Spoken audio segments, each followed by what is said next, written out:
After 48 hours of the mayhem and the havoc caused here in Mandi, it's a day of relief.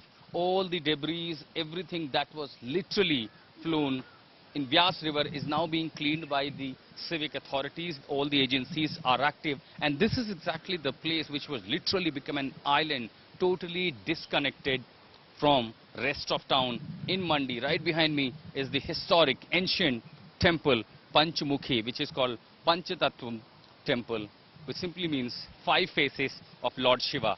This ancient temple exactly have the similarities in terms of structure and how it looks like is Kedarnath, and that reminds the devastation in Kedarnath in the year 2013. All you see only the sand island, and right here, if I could just take you to the ancient temple, though it is totally disconnected from the mainland, there you see, this is how one has to travel. Of course, access for the people is being barred at the moment, looking at the safety issues, as probably there could be a mud along or somewhere, probably because of the river flow, possibility of certain stretches may have disappeared, weakening this structure.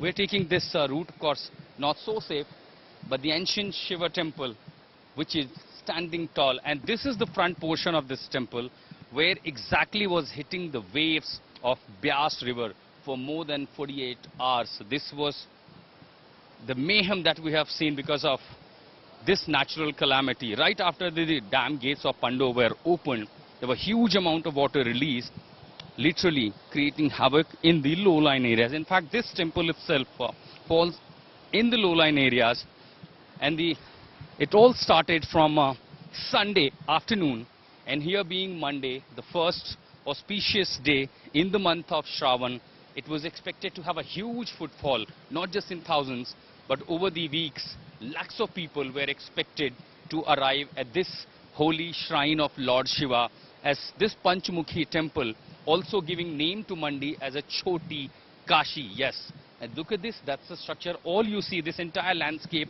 is covered with a very thick layer of sand only, literally looking like an island.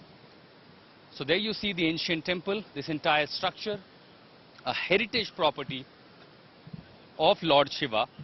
And there we have a huge number of devotees, pilgrims coming not only from Mandi, Manali, Kullu, Shimla, Himachal, but all across the country. So the day when there was expected to be a huge footfall, all we see only is the debris, the sand, and everything that was brought by Vyas and the adjoining drain. Now that's the iconic bridge which was connecting people from rest of Mandi to this ancient temple, was also washed away along with 7 others. So that's the one structure that you see was totally washed away, and this is Bhairava temple, which is also known as guard of Lord Shiva's this shrine.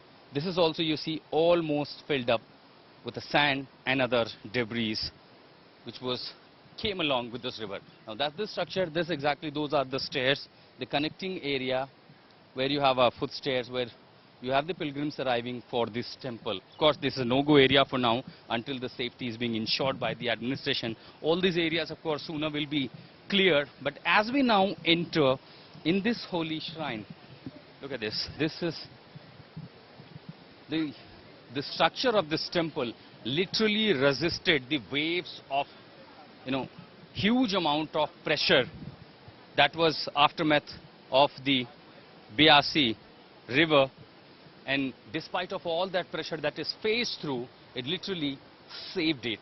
But how's the situation that looks inside?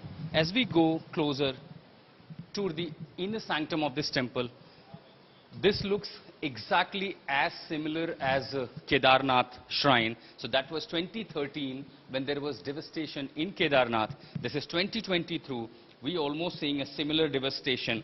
As the faith and the locals say, it is all prevented by Lord Shiva. This is Nandi, and it is as tall as 5 to 6 feet, but all covered under thick layer of sand.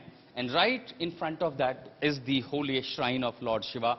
That's exactly, you have a 5 faces Lord Shiva. But all have gone disappeared because of totally covered by thick layer of sand. That's how it looks like, the ancient temple. Of course, it is being preserved.